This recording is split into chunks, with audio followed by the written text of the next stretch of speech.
नमस्कार साथियों, मैं हूं शिवम उपाध्याय और आप देख रहे हैं नो पॉलिटिक्स भारत। आज हमारे साथ जनपद जौनपुर के समाज सेवी हैं अरविंद सिंह जी।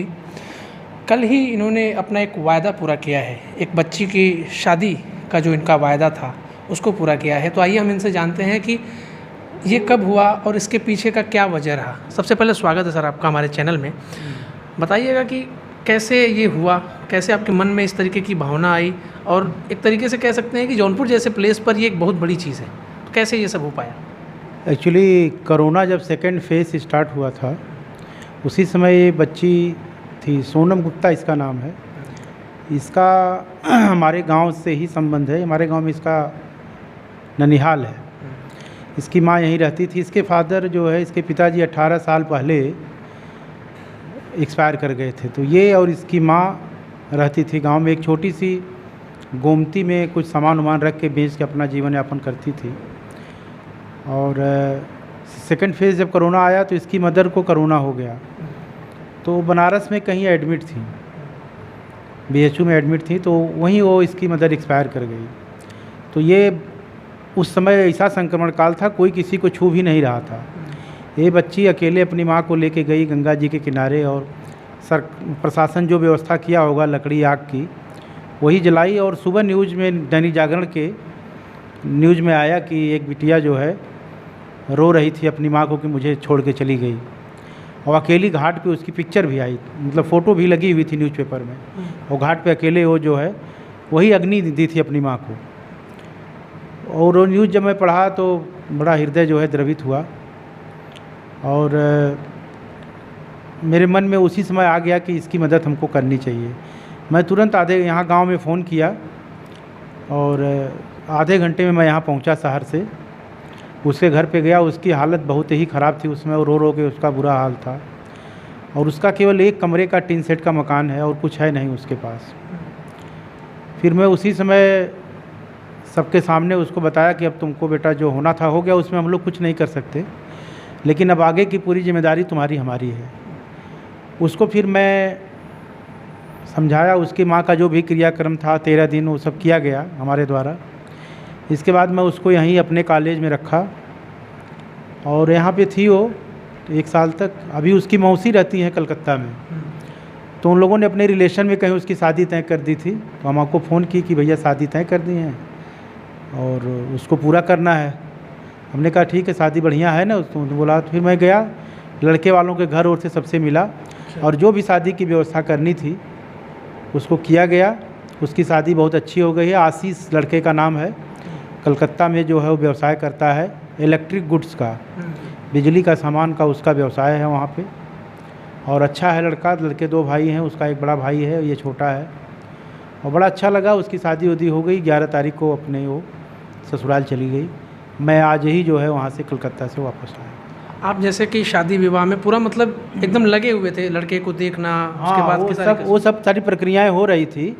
मैं एक्चुअली उन लोगों को बोला था कि आप अपने रिलेशन में ही कहीं अच्छी शादी देखिए, जिससे कि आने वाले समय में कोई दिक्कत ना हो, हम लोगों का भी दबाव रहे।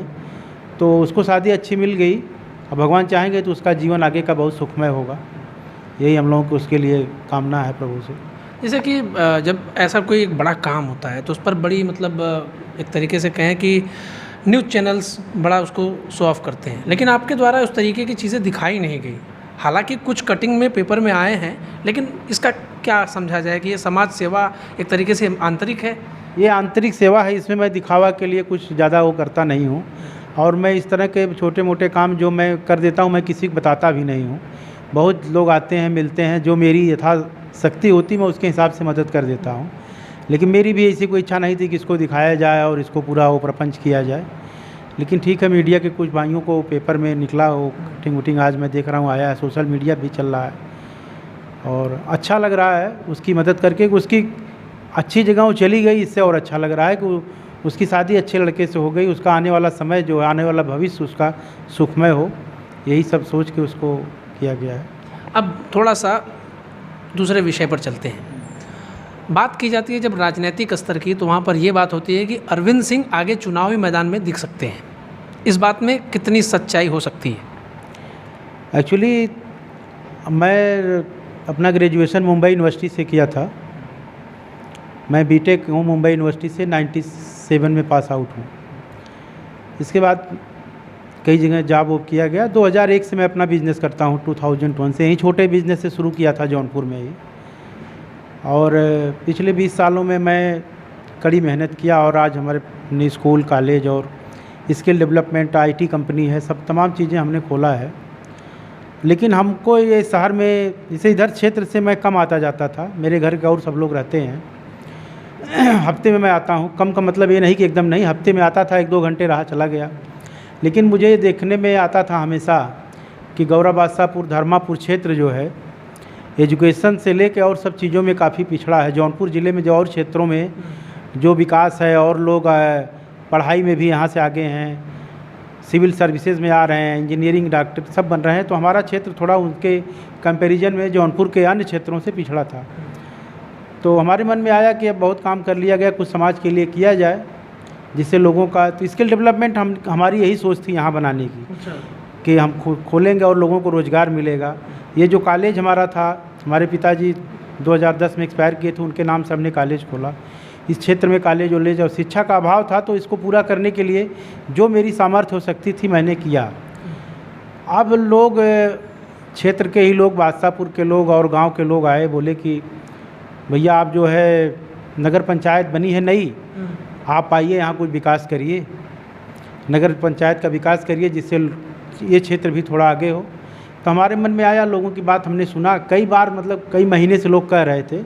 फिर तब मैं सोचा कि ठीक है, अब मेरी इच्छा है कि मैं नगर पंचायत का इलेक्शन जो नवंबर-दिसंबर में होने वाला है उसको लड़ूंगा। जैसा कि आप यहाँ पर एक ऐसे क्षेत्र में अपने स्किल डेवलपमेंट से संबंधित जो आपके यहाँ विद्यालय आपने खोले हैं, या फिर सीखने की जो अवसर यहाँ पर प्राप्त हो रहे हैं, तो उसमें क्या क्या ऑप्शन में एक विद्यार्थी को मिल पाएगा? देखिए, यहाँ पे भारत सरकार की जो है 3 महत्वाकांक्षी योजनाएं चल रही हैं। पहला तो है DDU-GKY, दीनदयाल उपाध्याय ग्रामीण कौशल योजना। इसमें रेसिडेंशियल ट्रेनिंग है, आवासीय है। उसमें सेक्टर है जनरल ड्यूटी असिस्टेंट करके, मेडिकल से रिलेटेड है, और दूसरा है रिटेल का। 2 सेक्टर में DDU-GKY में ट्रेनिंग चल रही है। बच्चों को खाना पीना, रहना, कपड़ा सब फ्री मिलता है। किसी बच्चे का 1 रुपये यहाँ पे लगता नहीं है, उनको यहीं खाना है, यहीं रहना है। 2 सेक्टर उसमें हो गए। और एक भारत सरकार की सबसे बड़ी महत्वाकांक्षी योजना है प्रधानमंत्री कौशल केंद्र, जो हर डिस्ट्रिक्ट में 1 खुलता है, हर लोकसभा में 1, मतलब वो जो मछली शहर लोकसभा का है वो सेंटर यहाँ चलता है।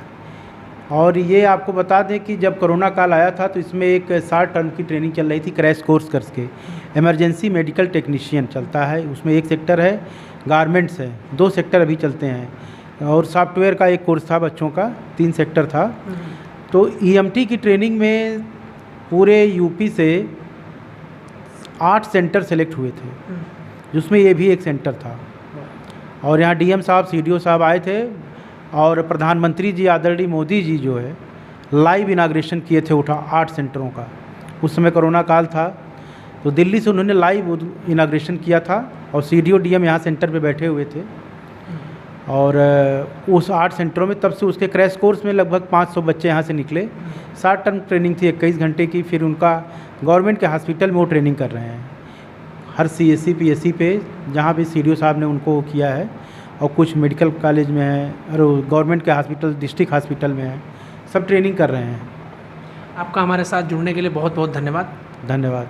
तो ये थे हमारे साथ अरविंद सिंह जी, समाज सेवी अरविंद सिंह जी, जिनके बारे में आप लगातार ये खबरें देख रहे हैं सोशल मीडिया से लेकर प्रिंट मीडिया से लेकर हर जगह, कि इन्होंने किस प्रकार से एक बच्ची के शादी विवाह से लेकर वो सारी जिम्मेदारियां निभाई जो एक पिता निभाता है। तो लगातार हमारे साथ बने रहिए, देखते रहिए नो पॉलिटिक्स भारत। मैं शिव उपाध्याय।